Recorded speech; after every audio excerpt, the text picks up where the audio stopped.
Cette usine est l'aboutissement d'une vision de la maîtrise complète de la filière de la tomate au Burkina Faso.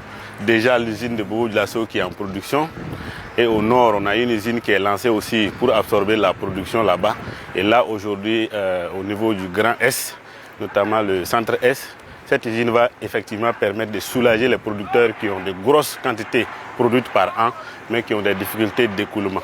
Donc nous venons pour leur passer le message que leur usine est en très bonne voie de finition et que nos équipes vont se rapprocher d'eux prochainement pour leur communiquer nos besoins en termes de matières premières tomates et de calendrier culturel. L'autre objet recherché par cette visite, c'est aussi de rester en contact permanent avec nos souscripteurs pour leur montrer ce que nous sommes en train de réaliser sur le terrain avec leurs souscriptions et aussi mobiliser les équipes par rapport donc à l'avancement rapide des travaux. Donc aujourd'hui, c'est la contribution des citoyens burkinabés et la croyance en une vision du développement endogène et inclusif du capitaine Ibrahim Traoré qui est en train de se réaliser. Et grâce à son aura et la croyance à sa vision, nous avons pu collecter effectivement le budget qui permet de lancer ces travaux et d'atteindre ces taux d'exécution. Le dernier rapport produit par le cabinet de contrôle indiquait un taux d'exécution d'environ 70%, qui est légèrement en deçà de nos attentes. Comme vous l'avez suivi lors de la dernière sortie du chef de l'État, sous la RPP, c'est d'aller très vite, beaucoup plus vite que les délais contractuels.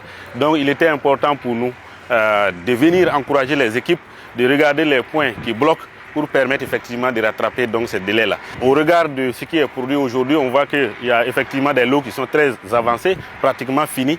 Mais l'autre assurance, c'est que les équipements ont déjà démarré pour le port. Et très bientôt, comme vous le voyez, les plateformes seront finies pour permettre maintenant l'installation des équipements. Donc nous espérons la fin des travaux d'ici fin mars pour commencer les tests autour d'avril-mai. Ce chantier est l'aboutissement d'un rêve de munir Tinkodogo et la région d'une infrastructure industrielle de cette qualité-là qui permet d'absorber la production de la tomate, de soulager les producteurs.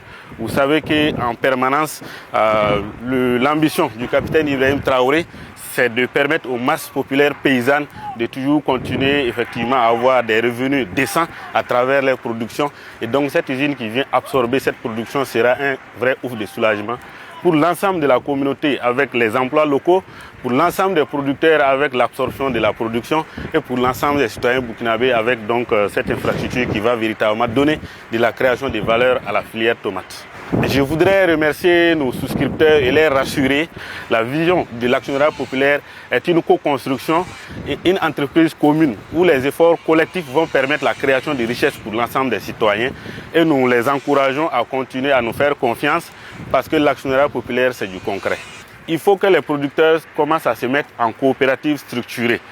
Cette structuration va permettre à l'APEC de mobiliser ses autres partenaires, notamment l'initiative présidentielle, mais aussi l'offensive agro-pastorale, d'apporter tout le soutien à la filière de sorte à pouvoir booster la production de qualité pour un approvisionnement périn des usines de tomates. Donc nous appelons les producteurs à s'organiser en coopérative pour pouvoir obtenir notre soutien et notre appui pour une production beaucoup plus maîtrisée et beaucoup plus rentable.